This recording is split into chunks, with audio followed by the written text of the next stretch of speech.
Okay, this is another entry in the diary of a wannabe DM.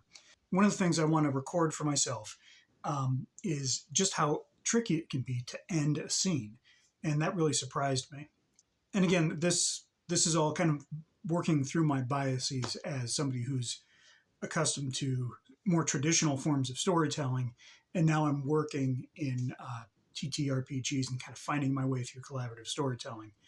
And when I'm writing a novel, I come to the end of the scene and I know it's the end of the scene. So you know what? I stop writing. Everyone leaves the damn scene. If you watch Law and Order, they talk to the witness, they get all the information they need, and they leave. And in a TTRPG, whether that's D&D or Call of Cthulhu or anything that you want to be playing, Shadow Dark, whatever, um, the players go there, they talk to the witness, they get the information, and then they decide that they want to search the bookshelves, or they think there's maybe a few more questions they can ask. That doesn't make for great scenes, right? Because they drag on. Sometimes they even get a little obstinate if you try to give them hints. The only thing that I can find is just flat out tell people, look, it's the end of the scene. Things are coming to a close here. We're going to move on. The point isn't that the players are doing something wrong. I was leaning a little bit too much on the idea of I want to give everybody free reign to do whatever they want. And that's great. That's fun. But if I give everybody free reign to do what they want and don't give them the signposts that help them get from point A to point B, I cannot assume they're going to know the path on their own.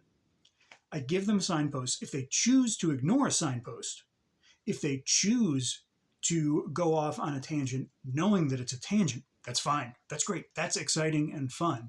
And it's creative. But if they think they're on the right track and actually they're getting further and further afield, that's not fun. That's just frustrating for everybody.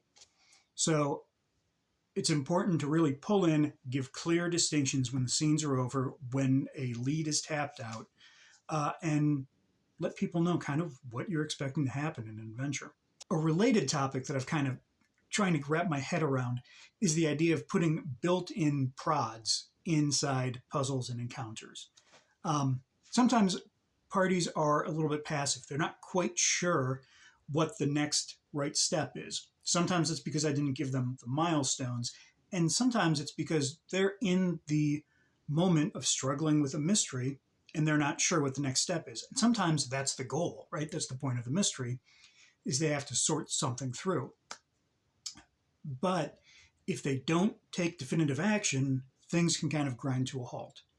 So it's really helpful, I've found, to put a built-in prod. And that could be a ticking clock, like a literal countdown timer. It could be the arrival of another NPC to kind of bust up the scene they're in.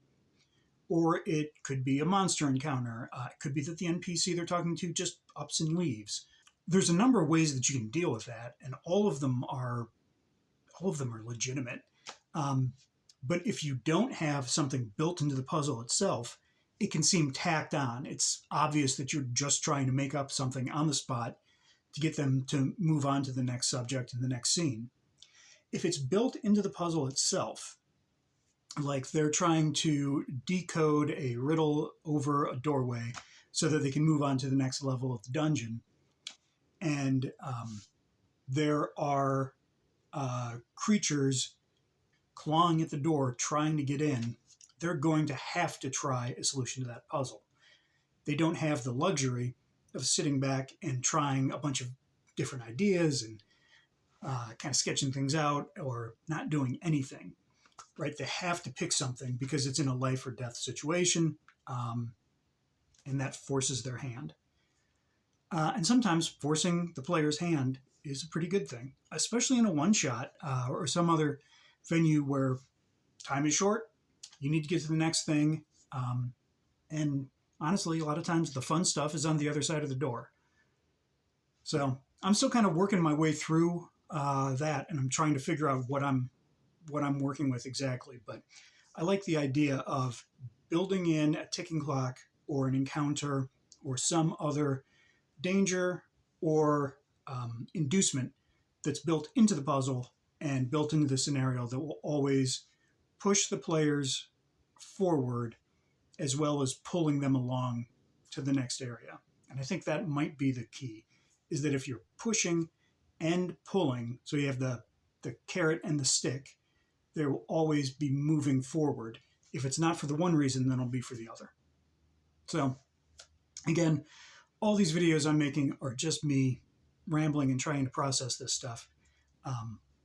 If you're not me and this is helpful, I'm glad to hear that, because I don't entirely know what I'm talking about, but I'm learning and I'm really having a great time as a wannabe DM.